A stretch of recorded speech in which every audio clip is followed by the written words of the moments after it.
Good morning. Please be welcome to the living room of the St. Carlos Palace, seat of the Ministry of Foreign Relationships of Colombia. We greet the people with us today that are in person here and those that are connecting to the broadcast through the social media of Colombia's Chancellor's Office. Colombia and South Africa, being joint presidents of the Hague Group, are leading the ministerial emergency meeting on Palestine. This meeting was summoned as a response to the continuous violation and escalated violation of the international humanitarian law that is committed by, including genocide. Meeting is going to be focused on legal and diplomatic coordinated measures to put an end to these serious breaches. With the participation of member countries, founding members as non-founding members of the Hague Group, the emergency meeting is going to be focused on the duties of the states as it was determined in the consultative opinion of the International Justice Court of July 2024. In order to put an end to all the actions that contribute to keeping the illegal situation created by Israel in the Palestine territory that has been occupied, and keeping the full making of the rights of the Palestinian people to self-determination. At the end of this meeting, we will talk about some concrete measures to enforce the international law through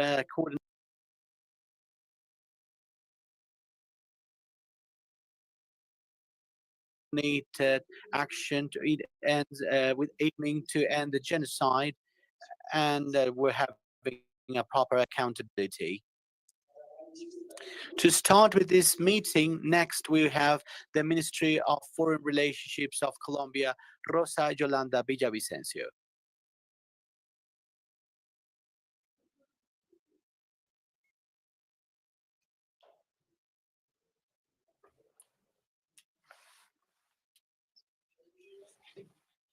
Good morning, everybody.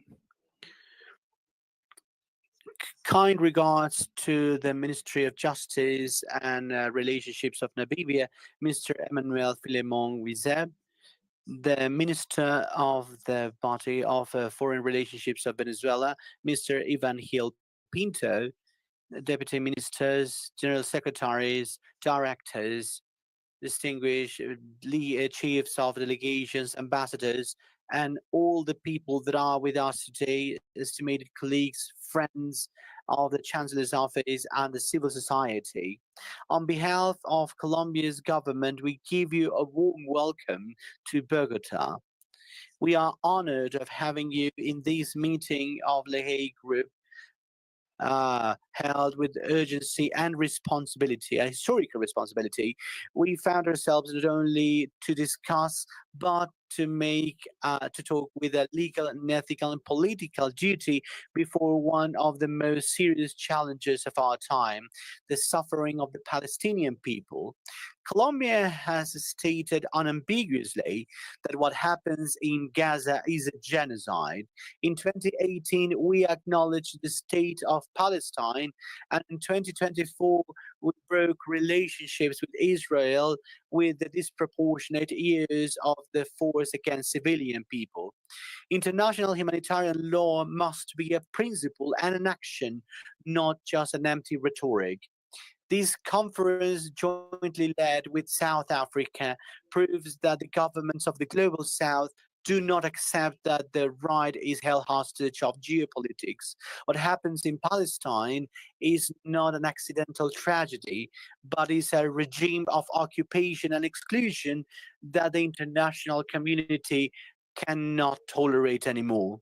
That's why this summit goes beyond statements, supporting the investigations of the Criminal International Court to ensure the compliance of the International Justice Court, to propose some specific sanctions and mobilize all the tools that are provided by the international law. we are not alone. This network of states wants to defend the international legality, even when it bothers others. It's not a religious conflict, it's a dilemma between justice and impunity. Today, from Bogotá, we reiterate Palestine is not alone.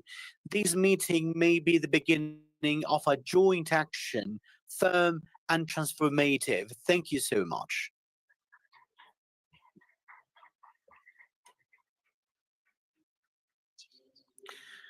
Lady Chancellor, thank you so much. Now I'm going to give the floor to the General Secretary of the Department of International Relationships and Cooperation of South Africa, Mr. Saindango. Thank you very much. Minister Villa Vicencio, former President Samper, Minister Riyad Mansour, and I also need to acknowledge the special rapporteurs amongst us, Francesca Albanese and Tlaleng Mofokeng.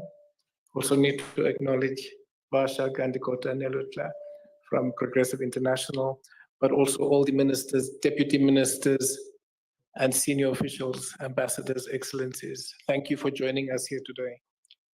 I'd like to thank the government of Colombia for convening this meeting under the auspices of the Hague Group. The Hague Group was formed in January this year with a view to hold all states accountable for breaches of international law and to protect the integrity of the international legal regime. This meeting takes place 1 year after the General Assembly passed a resolution that affirmed the advisory opinion that found that Israel's presence in the occupied Palestinian territories is unlawful.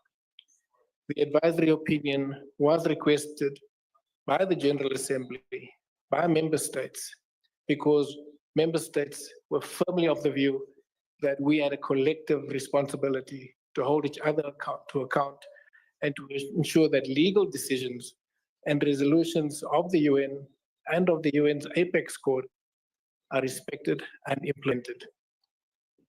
The resolution that the ICJ's advisory opinion was supported by overwhelming number of member states of the UN. Only few voted against that resolution.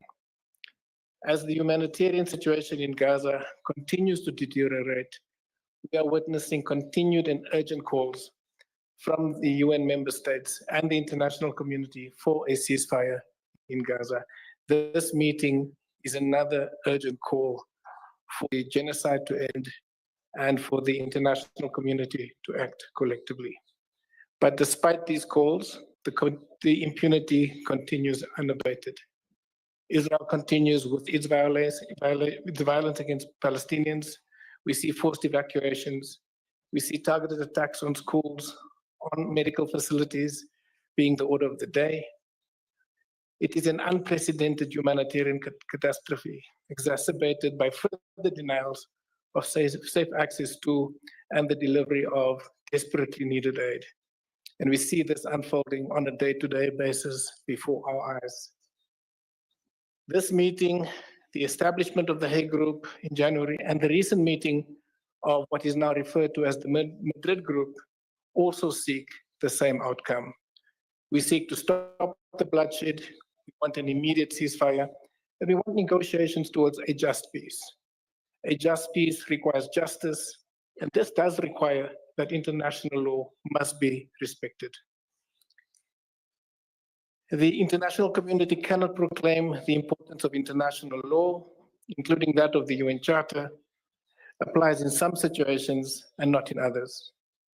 We should not pick and choose which binding orders of the International Court of Justice to abide by and which to set aside or to simply ignore. That has been a constant refrain from the Global South, that we all need to be held equally accountable. Enabling Israel to simply ignore decisions of the apex courts of the United Nations with no consequence is negatively impact the integrity of the international community, the international law, and international norms. It is impacting negatively on international humanitarian law and the organizations that are tasked with their administration. Israel's continued disregards for the rulings of the ICJ, undermining binding resolutions of the UN Security Council, is harming the capacity of all of the global institutions to govern in a way that will end impunity. This is unacceptable, and all of us should not be complicit in Israel's endeavors to irreparably harm the institutions that were established to hold all of us accountable to the goals of a more peaceful and a just world. Israel's unlawful actions are enabled when we seek, and I say we, I mean states, member states with the power to stop it, often seek to rationalize their actions. The crime of genocide, war crimes, crimes against humanity, and the crime of apartheid are not complex. They are simply unlawful. The advisory opinion, and I'm going to keep coming back to that because the measures that emerge from the advisory opinion will be subject for discussions over the next 2 days. But that advisory opinion provided the basis for the 2024 resolution that reminded us that we are legally obligated not to condone internationally wrongful acts of the government of Israel. It is time to end the institutional impunity that Israel has enjoyed for over 5 decades. The carnage we see in Palestine today is testament to the folly of Israel's grand exceptionalism from accountability to international law and norms. In affirming the ICJ opinion, the members of the UN called on the international community to halt the transfer of weapons, parts, and ammunition to parties to the conflict, as these are at risk of being used to commit violations of international humanitarian law and the unconditional transfer and sale of weapons. We also called for a blockage and a stop to the sale and transfer of parts and ammunition by all governments, when there's a clear risk of use in harming civilians and violating international law. And we've seen how this has enabled the violence and the genocide that continues unabated. The ICJ opinion concluded that all states, all of us, have an obligation not to recognize as legal the situation arising from the unlawful presence of Israel in the occupied Palestinian territories, and not to render aid or assistance in maintaining the situation created by Israel's illegal presence in the occupied Palestinian territories. That same opinion also concluded that there's a serious risk of genocide against the Palestinians in Gaza. As responsible member states of the UN, it is our duty to ensure that the bloodshed and genocide is stopped, and it has to be stopped now, as we do not have the luxury of time. This is not a genocide after the fact, it is happening as we speak. The government of Israel must immediately halt the forced displacement of civilians in Gaza, which is causing untold suffering and trauma. The government of Israel, as the occupying power, must uphold its obligations under international law, protect and uphold the rights of Palestinians, refrain from excessive and lethal use of force, and guarantee unimpeded access to humanitarian assistance, including healthcare and other essential services in all of Palestine. This is what the Hague Group seeks to advance. This is what we discussed in January. But in order to do this, we require cross-regional collaboration. And this is part of the discussions we are hoping to have over the next 2 days. We hope that today we begin a journey wherein all states from all regions, including those, as I mentioned earlier, that were part of the Madrid meeting, joins hands to end the ongoing genocide in Palestine, and that we collectively work for peace and a more just world, not only in Palestine, but globally. But we must start with Palestine. I thank you.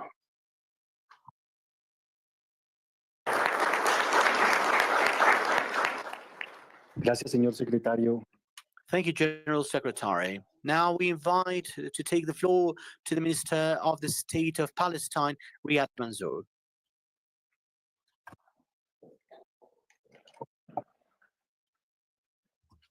You. I am so honored to be sitting on this table with such distinguished leaders, the Foreign Minister of Colombia, the General Director from South Africa, and my dear friend Francesca.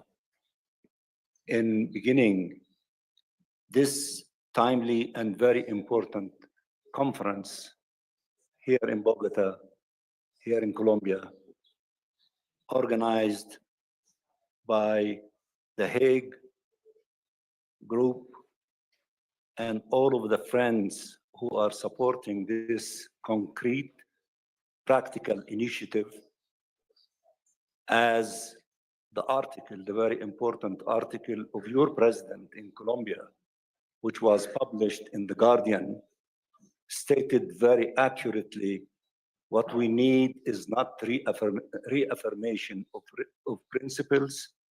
What we need is implementation. We need action. This conference, the Madrid conference, and others that will follow, are ushering the beginning of a new atmosphere or a new stage in the struggle of the Palestinian people by implementing international law and the will of the international community reflected in the historic advisory opinion of the ICJ and the resolutions of the Security Council and in the General Assembly. Excellencies, ladies and gentlemen, friends, I am honored to represent Palestine, State of Palestine, at this historic meeting in Bogotá. Allow me to begin by expressing our sincere appreciation to Colombia for hosting this meeting and lending its active and principled support to the Hague Group and to all the countries and organizations represented today at different levels of representations. We know full well that demanding accountability for crimes in the current political climate could be a perilous endeavor, as we have seen with the sanctioning of UN experts and officers of the ICC. Our meeting today is a rare demonstration of political courage at a time when world politics is marred in duplicity of principles in action in the face of cataclysmic violence and complicity in genocide. You are the brave vanguard who are opening the door for action. You will be followed by others, and history taught us the beginning of historic changes would require a group of brave ones to open the door so that others to follow them. You are the brave ones here in this meeting that you are opening this door of action. Instead of outrage at the crimes we all know are taking place, we find those who excuse, defend, normalize, cover, and even celebrate them.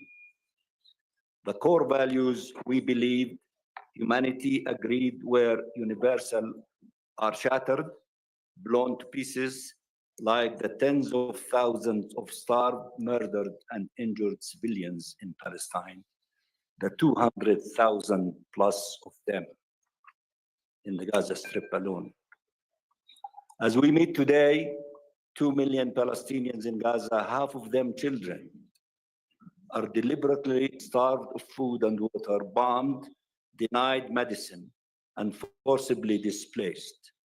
But there is no shortage of weapons flowing in to maintain the slaughter, no shortage of companies making hundreds of millions of dollars in profit from the genocide and devastation. It's an upside down order that degrades our common humanity and invalidates the international system of laws and values that humanity has cultivated and developed over the past 80 years.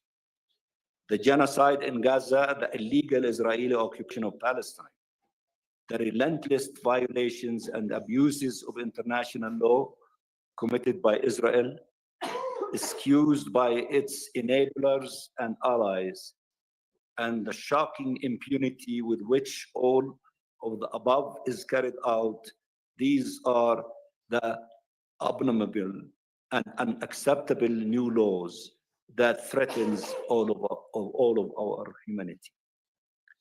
Laws that motivated the founding of the Hague Group, the realization that this criminality and impunity threaten humanity, not just the Palestinian people, and the determined will to advise to achieve justice and accountability, because they are the only effective countermeasures to this inhumanity.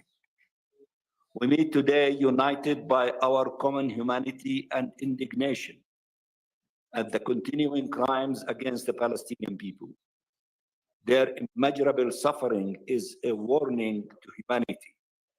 This could become the norm: aggression, slaughter, destruction, inhumanity, ethnic cleansing, and genocide. Such a horrific prospect must not be allowed to materialize. Friends, it is difficult to rationalize what is happening in Gaza. The mind and heart cannot fathom or process the immense pain and horror that has taken hold of the lives and hearts of an entire people. Israel's genocide is sweeping. It is devastating every aspect of life today and every chance at life in the future. Our meeting today and our collective efforts are an inspiring and empowering ray of hope in this dark hour. Together, we can demonstrate to our children and future generations everywhere in this world that we did right by them, that we stood up for their right to a better, more humane world, that we did not surrender them to brutality, expansionism, and perpetual injustice. We must re-establish accountability as a cornerstone of justice and peace. We must re-establish the absolute truth that normalizing impunity and foregoing crimes are not conducive to peace. They are a recipe for a downward spiral for humanity. We must not fall, not just for Palestine's sake, but for humanity's sake. But accountability alone is not enough for justice to prevail in Palestine. We must deconstruct the regime of illegal colonial occupation and apartheid to ensure that the current horrifying crimes do not repeat. The best and most assured way to protect the Palestinian people from more crimes is their freedom and dignity in their own homeland. Israel must not be allowed to actively and practically take over the occupied territory of Palestine and ethnically cleanse the Palestinian people, with some states debating whether or not to recognize Palestine. All those who have not recognized Palestine should take that step. And we have 149 countries that have recognized Palestine. There are others in the pipe, and they should do it as soon as possible, including big and important countries in Europe, in Asia, and in North America. And here I'm referring to Canada.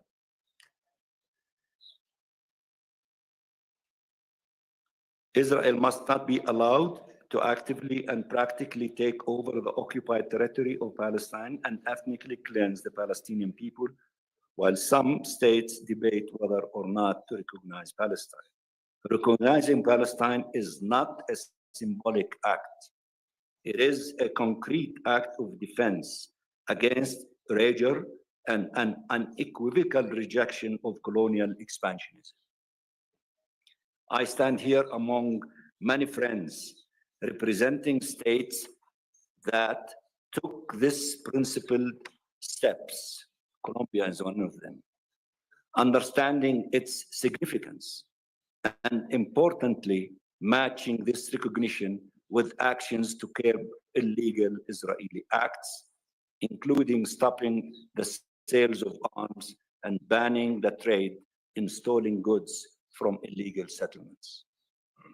At the end of this month, the International Conference to Defend the Two-State Formula will finally convene in New York. And you are the brave one that you started with the call for action before the convening of that conference on the 28th of this month, the resumption of this conference. This conference and what we are doing here as the Hague Group emanated from the historic advisory opinion from the ICJ when the ICJ said, among other things, that what Israel is doing for breaching the rights of the Palestinian people, denying them, violating the law, annexing the land, having illegal settlements, denying us the right to self-determination, imposing a system of discrimination amounts into apartheid, and waging an genocide war in the Gaza Strip. That system is illegal and it has to be terminated as soon as possible.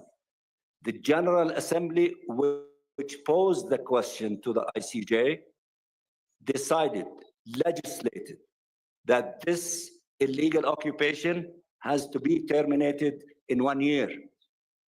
And it asked, on the basis of the request from the ICJ, to have modalities in order to implement this historic advisory opinion, to convene an international conference, a conference action-oriented. For those of you who were privileged to see the concept paper circulated for that conference, action-oriented conference. As the Hague Group is asking for action-oriented conference, especially in the legal field, and as the Madrid Group is asking for action-oriented. All these efforts are going to converge together and to continue working in parallel, but complementing each other to succeed in breaking the backbone of this illegal occupation and ending it and allowing the Palestinian people to have freedom and dignity and independence in their homeland. That has to be the objective. That is the objective. And that is what we will collectively succeed in doing so, as we all collectively succeeded in breaking the backbone of apartheid in South Africa, and we got rid of that abhorrent system that is against humanity. We have to do the same thing with regard to the Palestinian people. This is only the beginning. It is not the end. All these efforts is just only the beginning. Then we will assess and evaluate and structure of how to continue to implement the historic advisory opinion of the ICJ for putting an end to this illegal occupation and allowing the Palestinian people to enjoy freedom and independence in their own independent state of Palestine, and therefore that would fulfill the global consensus on the so-called two-state solution. It will not be an exercise in theoretical or theatrical politics. That's the international conference. The conference will take concrete steps towards accountability and recognition, because rhetorical commitment to human rights and the right of the Palestinian people to self-determination are a distraction we cannot afford.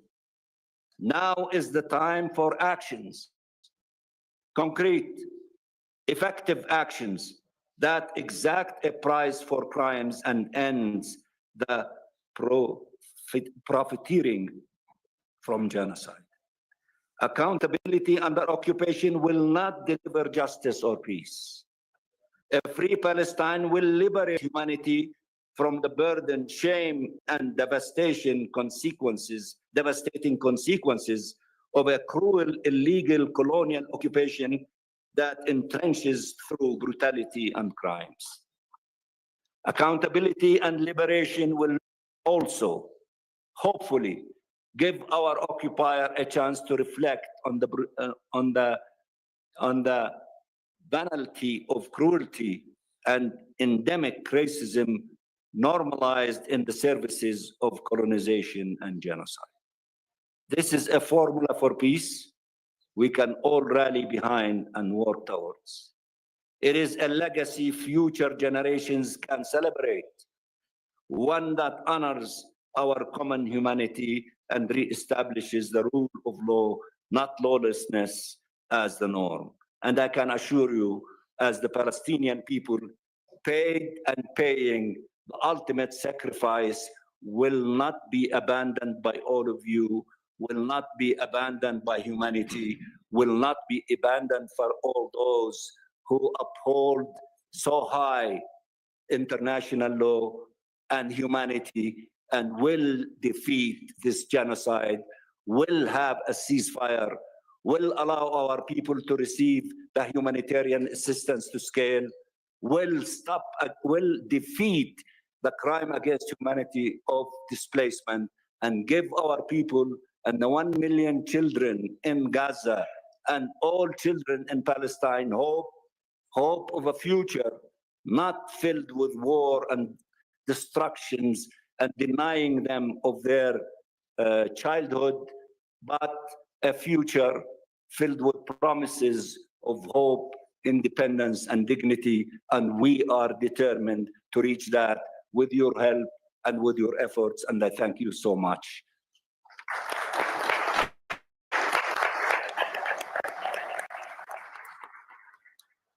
Respetado ministro, muchas gracias por sus palabras.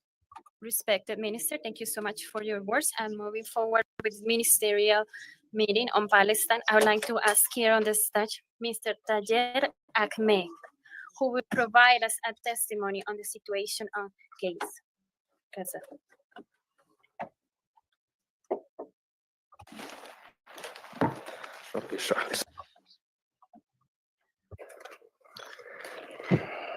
Thank you for the opportunity to speak at this very important event.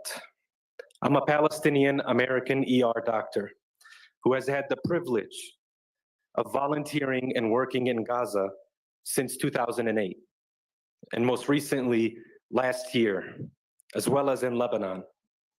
I was there in 2024 at Nasser Hospital in Khan Yunis and Al-Aqsa Hospital in Deir al-Balah.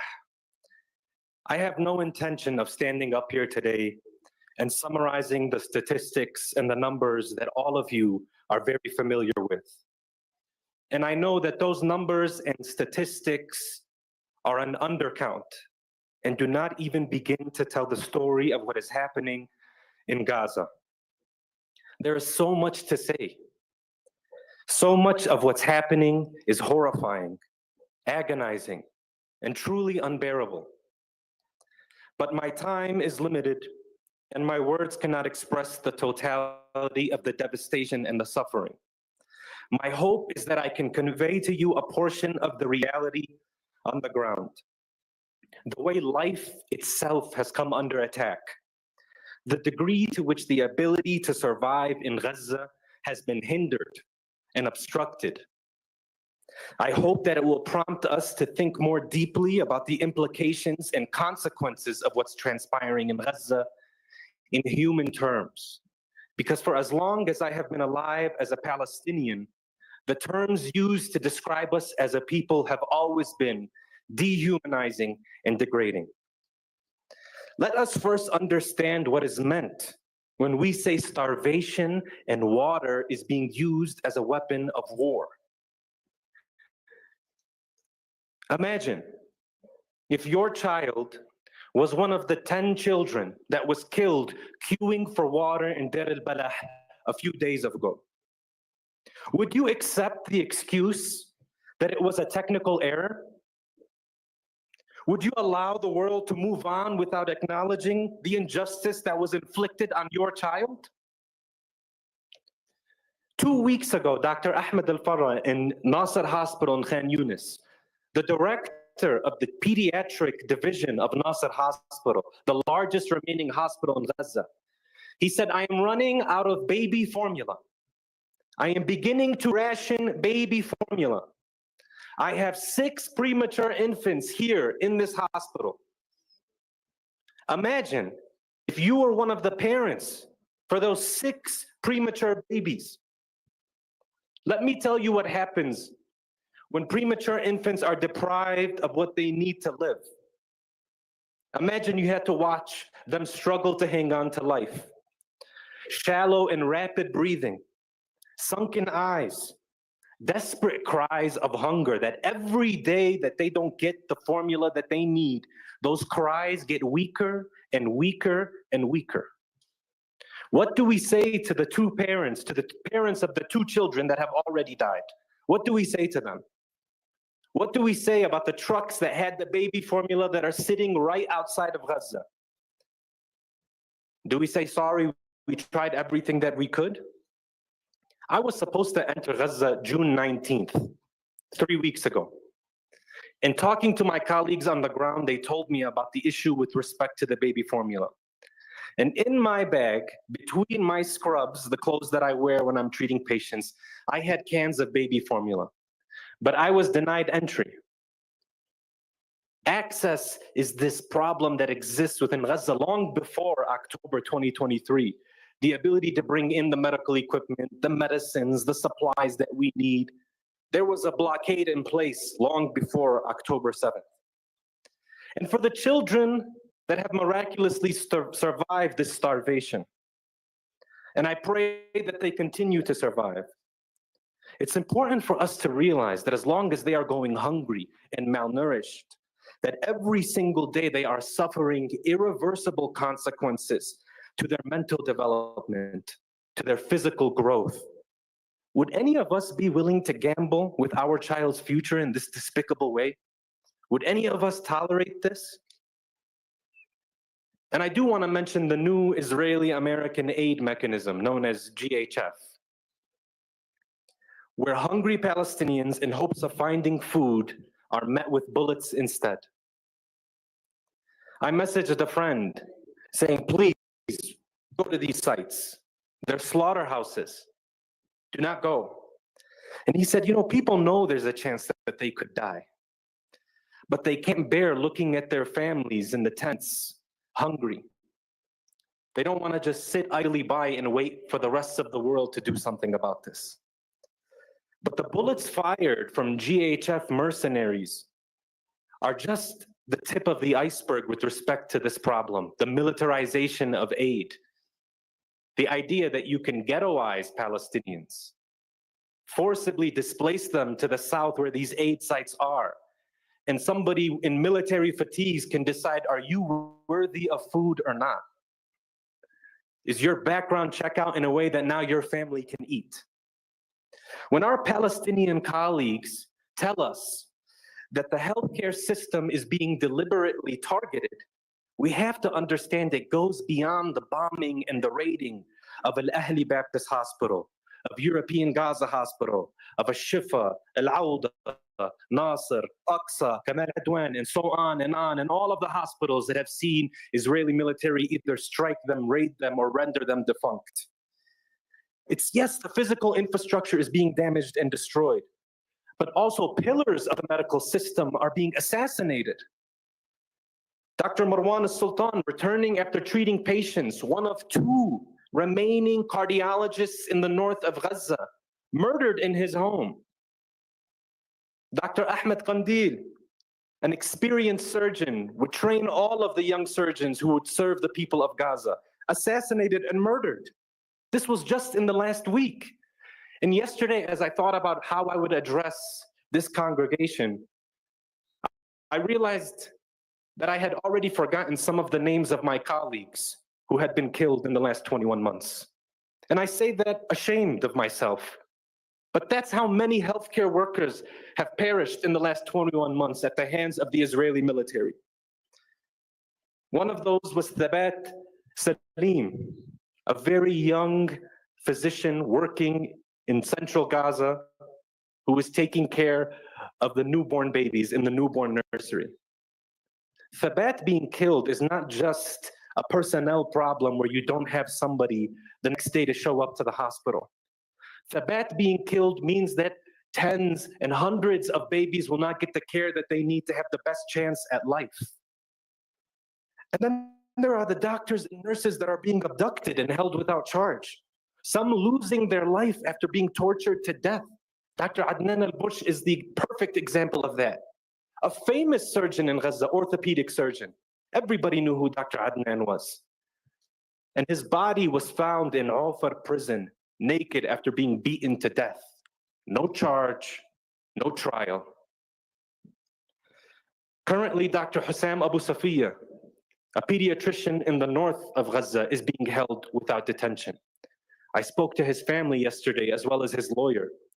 His lawyer told me his condition has deteriorated significantly and that he's still wearing the winter clothes that he was abducted in back in December of 2024, and that he had lost weight and was not getting any medications, and he was being denied access to a doctor. Dr. Hussam should be in the hospital right now taking care of patients. And if we get a ceasefire tomorrow, we need Dr. Hussam to be the first person leading the recovery and response. He's one of 100 or so medical physicians and nurses that are still being abducted. And so if all of the nurses and doctors who've been attacked or abducted or killed or injured are gone and not a part of the response, then what does the day after look like? What did Dr. Hussam do to deserve this sort of treatment? He stood by in the hospital, refusing to leave when there were babies on the ventilators, when there were babies in incubators. He watched his son be killed and had to bury his son in the compound of the hospital. This is what we mean when we say the healthcare system is being attacked. 360 degrees. Medicine supplies are stuck on the outside of Gaza. The infrastructure is collapsing. Fuel is being denied so that the lights cannot be turned on in the middle of surgery. The surgeons and the pediatricians are being killed, attacked, or abducted. And the people who need these services are continued to be displaced and herded like sheep. Go to this area. This area is under evacuation. Go to that area. Take your entire family and hope you can find a place in the sand near the sea. I myself also saw first responders and paramedics be attacked. I treated first responders who were victims of what is known as a double tap.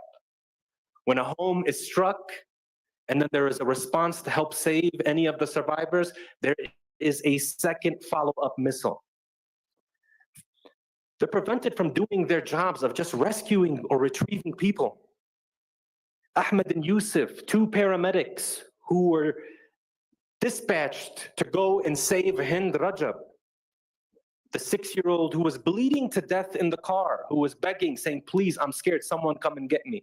Ahmed and Yusuf hopped in their ambulance, they got the permissions that were needed, they got the clearances, and when they were less than 100 meters away from Hind, a missile hit their car, killing both of them. And Hind's voice began to fade away as she was speaking to the operator from the Palestinian Red Crescent.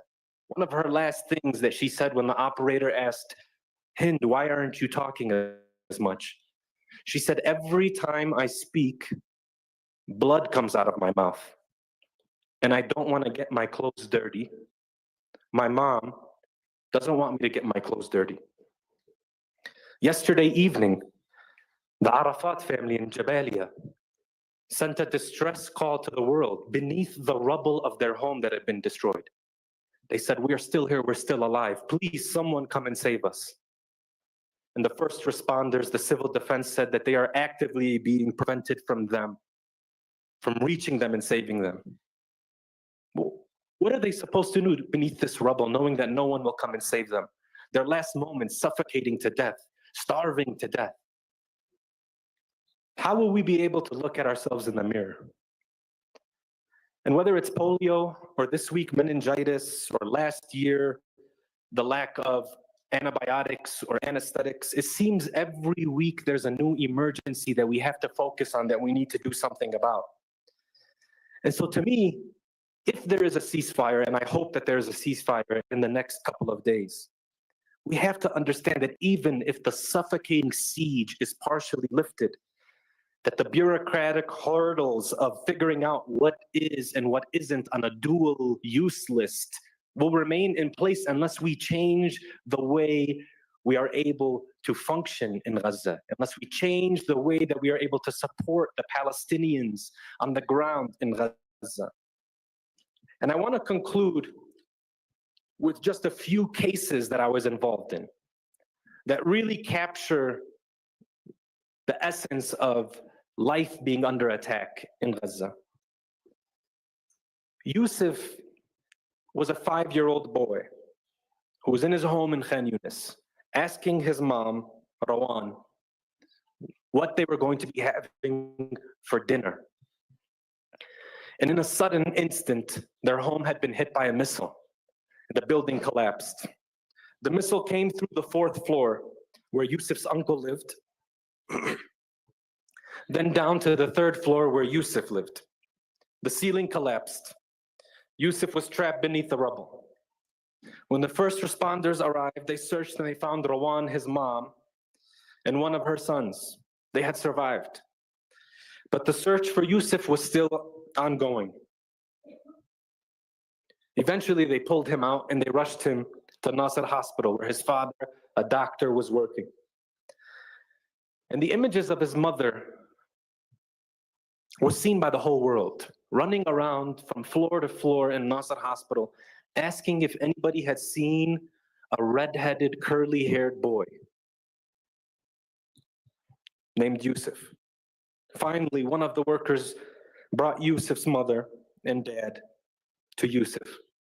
He had died. His father stood composed, he closed his eyes, and he consoled his wife and his son, who collapsed in grief.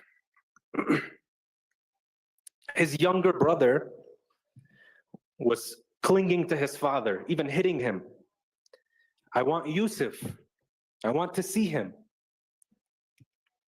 He had never spent a day without his brother. And Rawan never saw Yusuf's body. They wanted her to remember him as the curly-haired red boy and not to see what had happened.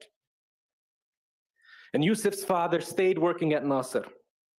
He said, my job is not to mourn my child, it is to help the living.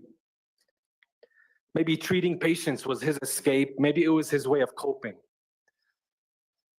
But ultimately, the Israeli military surrounded Nasser Hospital, raided it, and arrested Yusuf's father, and he is still in custody.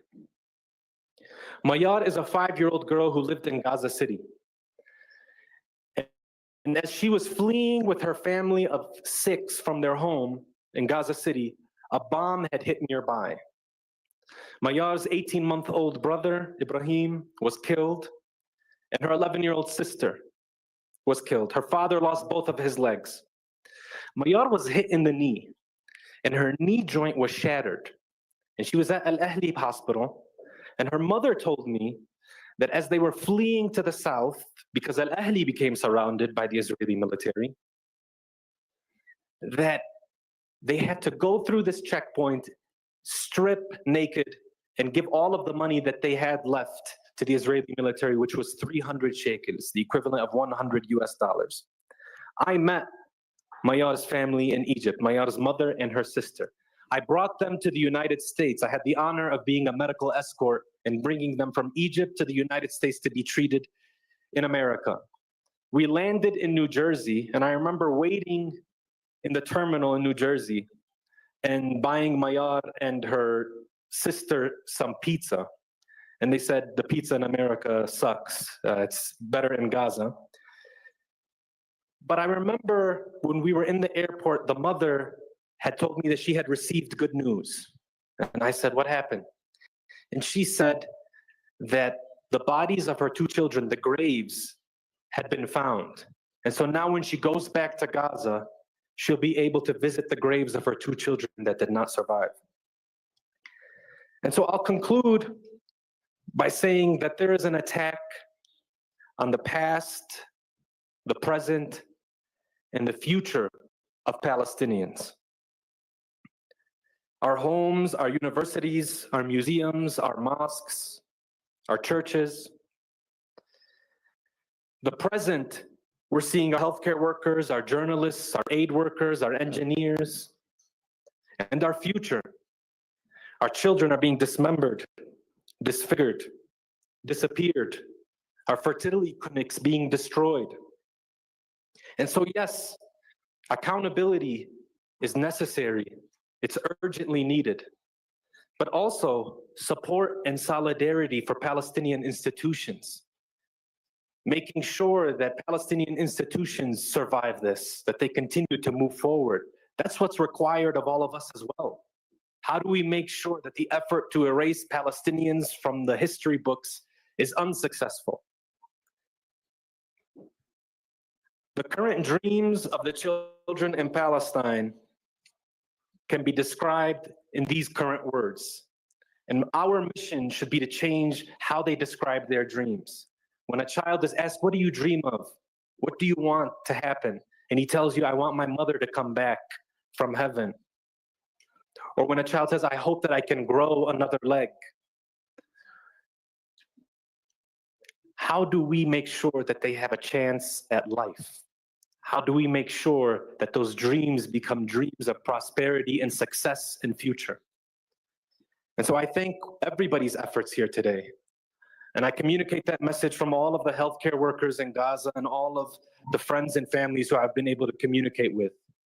And I hope that the message of urgency is translated into action. And I hope that our statements can be followed by concrete steps and approaches. And I hope that this miserable nightmare comes to an end sooner rather than later. But to echo what was said earlier, that is when the work starts. That is when we have to put forward the new plan and the new world for the future generations. We cannot allow a precedent to be established. Today it is Palestinians and Palestine, but tomorrow it is all of us. Thank you.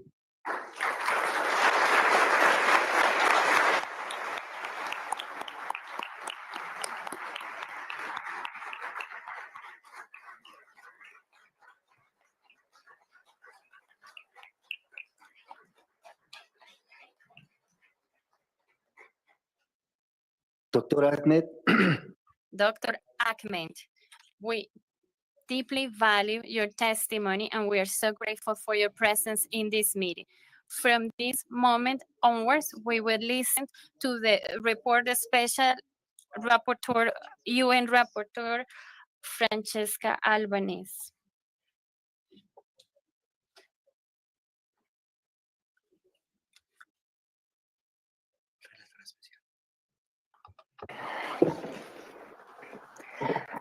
Buenos días a todos y todas. Good morning, everyone. I express my appreciation to the government of Colombia and South Africa for convening this group and to all members of the Hague Group, its founding members, first and foremost, for their principled stance, and the others who are joining. May you keep growing and show the strength and effectiveness of your concrete actions. I would like to also thank the Secretariat for its tireless work, and last but not least, the Palestinian experts, individuals and organizations who traveled to Bogotá from occupied Palestine, from historical Palestine, otherwise known as Israel, and other places of the diaspora or the exile, to accompany this process after providing the Hague Group with outstanding evidence-based briefings. And of course, thanks to all of you who are here today. It is absolutely important to be here in a moment that might prove historical indeed.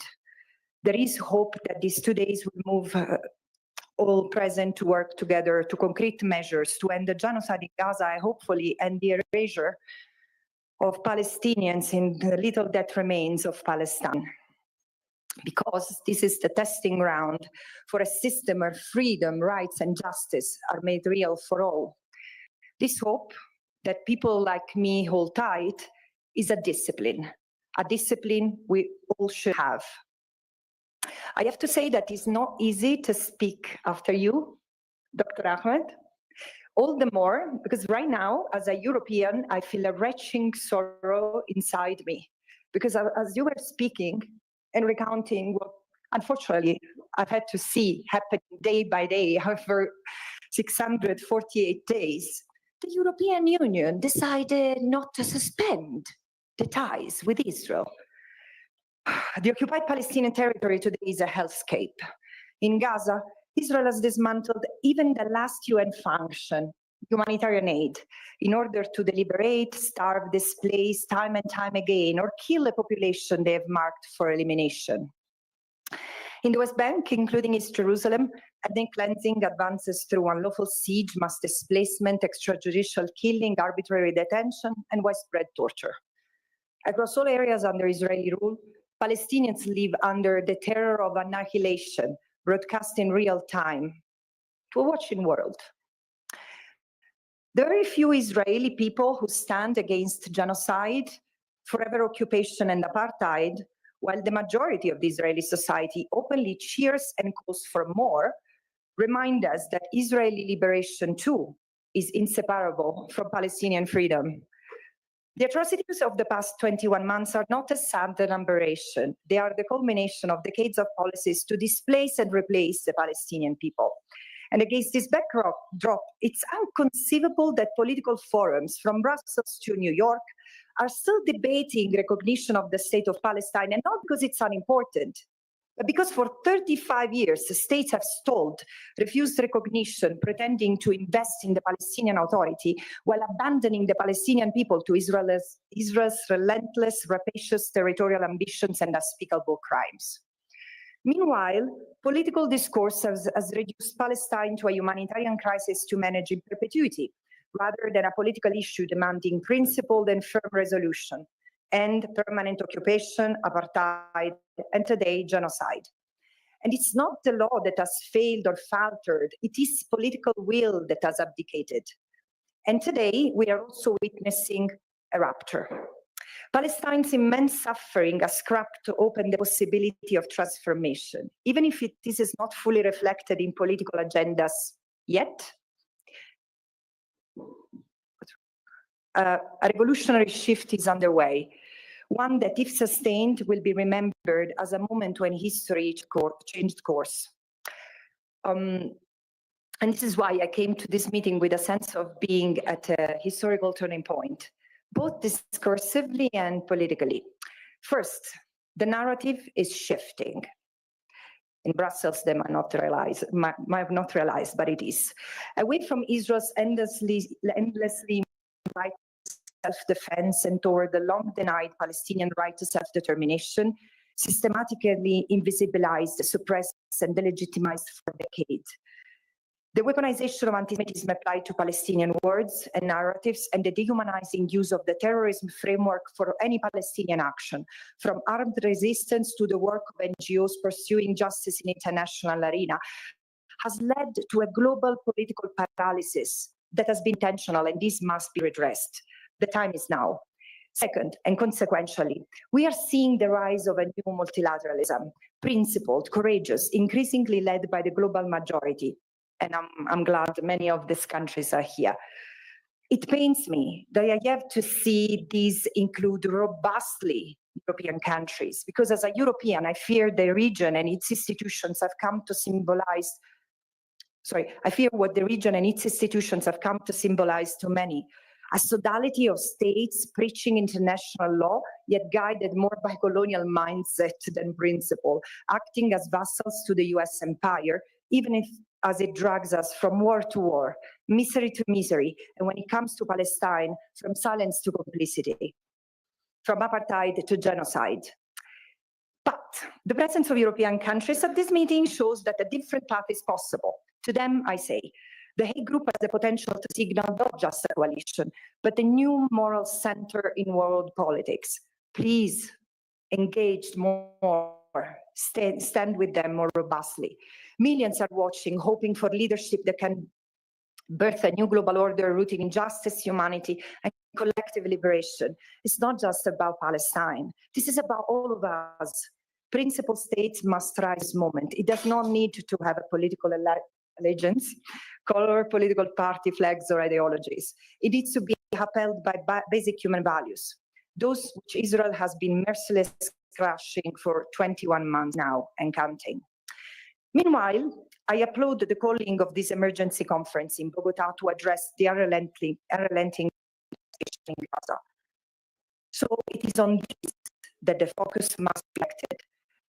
Measures adopted were symbolically powerful. It was the signal of the discursive and political shift I'm talking about, but they are the absolute minimum. And I implore you to expand your commitment and to turn that commitment into real concrete actions, legislatively, judicially, in each of your jurisdictions, and to consider first and foremost what must we do to stop the genocidal onslaught. For the Palestinians, especially in Gaza, this question today is existential, but it really is applicable to the humanity of all of us. And in this context, my responsibility here is to recommend to you uncompromisingly and dispassionately the cure for the root cause. We are long past the time to deal with the symptoms and the comfort zone of too many these days. And my words will show that what the Hague Group has committed to do and considering expanding upon is the basic commitment to what's just and due based on your obligations under international law. Obligations, not sympathy, not charity. Each state must immediately review and suspend all ties with the state of Israel. Military, strategic, political, diplomatic, economic relations, both imports and exports, and to make sure that their private sectors, insurers, banks, pension funds, universities, and other goods and service providers in the supply chain do the same. Treating the occupation as business as usual translates into supporting and providing aid and assistance to the unlawful presence of Israel in the occupied Palestinian territory. The same that International Court of Justice in July last year has ordered to end totally and unconditionally, and that the General Assembly has ordered this to happen by September this year. I will have the opportunity to elaborate on the technicalities and legal implications in our further sessions today. But let's be clear why I argue that it's time to cut ties with Israel as a whole. And cutting ties only with the components of it in the occupied Palestinian territory would be addressing the symptoms once again.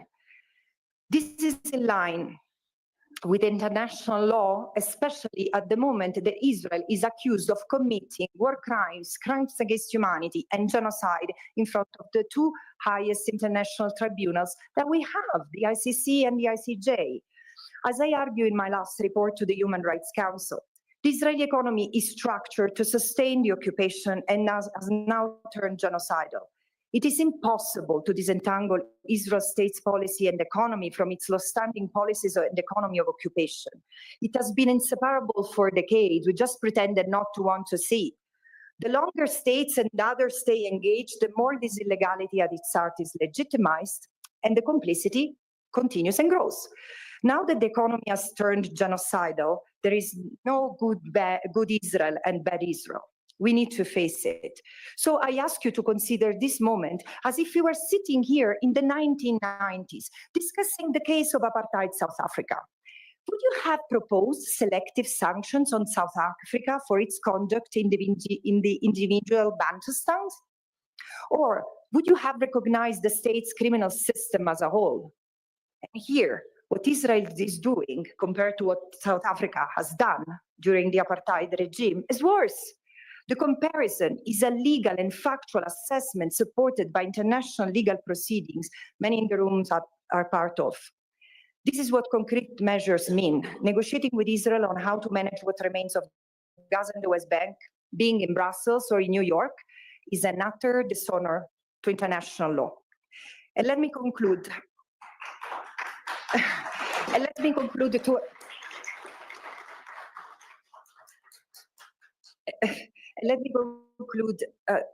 With a word to the Palestinians and those from all corners of the world standing by them.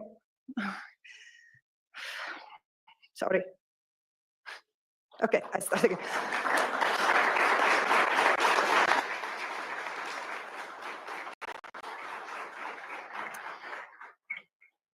With age, I'm becoming emotional.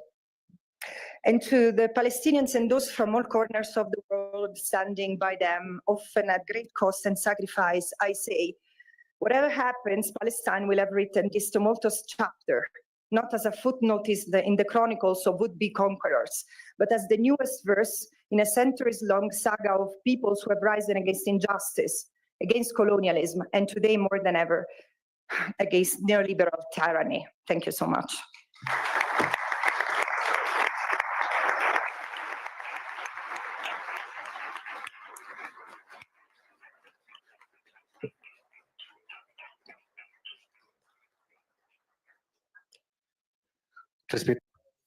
Esteemed Rapporteur, thank you so much for your contribution.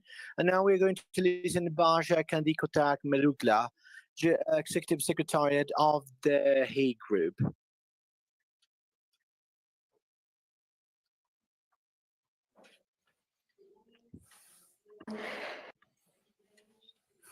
Colombia for organizing this historic conference. Quiero agradecer el gobierno de Colombia por organizar. Want to thank the government of Colombia for having this historical gathering. It is an honor to be in the believer room that has helped you to talk about the rights of the people. Struggle for the liberation of all peoples. About a year ago, when many of us walked out of the Peace Palace in The Hague, there was a press conference conducted by Benjamin Netanyahu, who had just one thing to say: nobody can stop us, not even The Hague.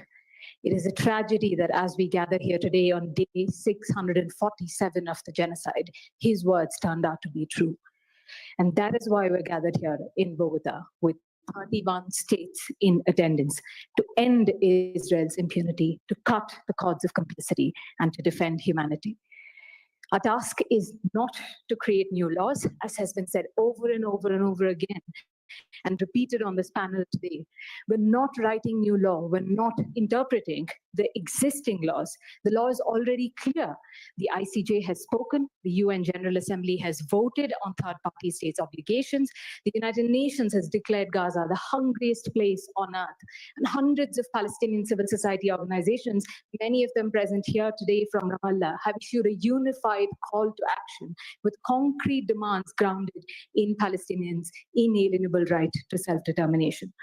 It's not legal clarity that is lacking, but only courage. Courage is what's lacking to stand with international law and those that it seeks to protect. So over the next 24 hours, that is what states will be deliberating. What measures are we courageous enough to implement today, grounded in international law, which are not optional, which are not radical, and which are not novel? They're simply legally binding obligations under the Genocide Convention, under the International Court of Justice, under the International Criminal Court, and the United Nations Charter. I should say here that we know that standing with Palestine is a dangerous thing to do, not just for civil society outside in the streets, but for states as well. And we believe in the Hague Group, in the Madrid Group, in every collective state action initiative, that the only antidote to unilateral punishment from powerful nations that seek to provide cover for Israel's illegal actions is a collective response. The only antidote to unilateral punishment is collective state action. There are moments in history that I believe mark a before and after in their wake. And I believe that today's meeting and this conference in Bogotá is one such moment. So as the Executive Secretary of the Hague Group, it's my greatest honor to welcome the 31 states that are present here today, whose flags you see behind me. But I should note that there are many more countries present in this room today, whose flags might not be here, but the people are, because the people of the world have spoken and they stand with Palestine. Francesca, the co-chairs, Colombia, South Africa, in many of our conversations have often said to each other, it is the greatest honor and the greatest responsibility to do this task, but we will be the happiest when Francesca's mandate is eliminated and when the Hague Group ends, because it would mean finally, that Palestine is free.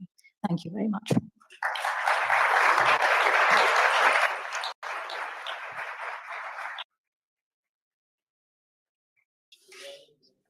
Thank you, Secretary. In this way, we have adjourned the opening of this emergency meeting on Palestine. In the afternoon meeting, we will have discussions in the participants whose results are going to be reported tomorrow at the closing meeting. We thank the media that are with us today, and we kindly invite you to go to the room that is set with you in the Diplomatic Academy, where you will be able to continue developing your work. Thank you so much for being with us, and have a nice day.